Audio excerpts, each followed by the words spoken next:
Sudhir Saab, let me ask you. You see, what is being argued?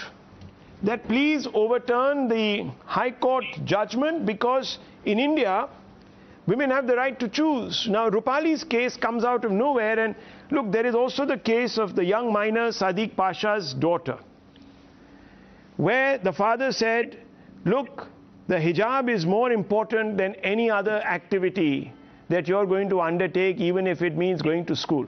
Your education is not, the kitab, in the secular sense, is not as important as the hijab. So give it up. You will wear the hijab. Now, where's the choice there? And this is exactly what we've been saying, Mr. Abhishek. Where's the choice here?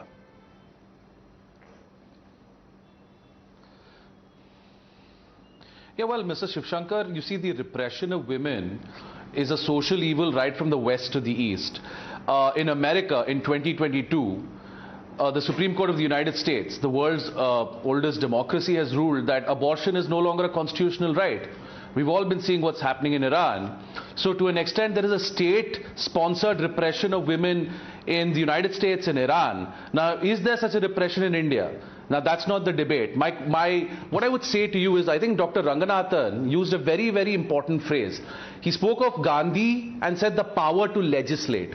Now, as somebody who is an advocate, I am bound by only one holy book. That holy book is the Constitution of India. That is the book I swear by. Now, that Constitution of India says Rahul Shivshankar has the right to wear a suit and a tie.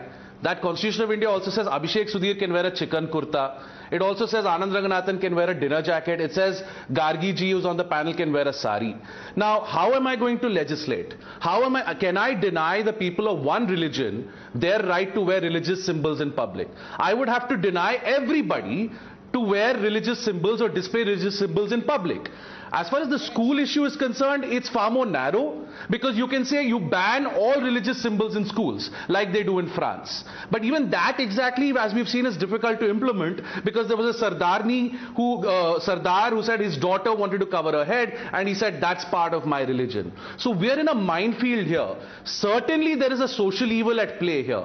How do we combat this social evil? We have to have consistent laws that apply across the board to all. I'm not understanding what you're saying, Mr. That has faced our nation since its inception. These are very lofty words, and I welcome your sentiments. And obviously, we want to live in an open democracy. How does this translate? And this is what I'm trying to tell you. And this is where I am beginning to fear that those. Can I interject, Rahul, for 10 seconds? Yes, 1 second. That the perils of ignoring Rupali's story are now here to see, viewers. You see, we were told you have a right to choose.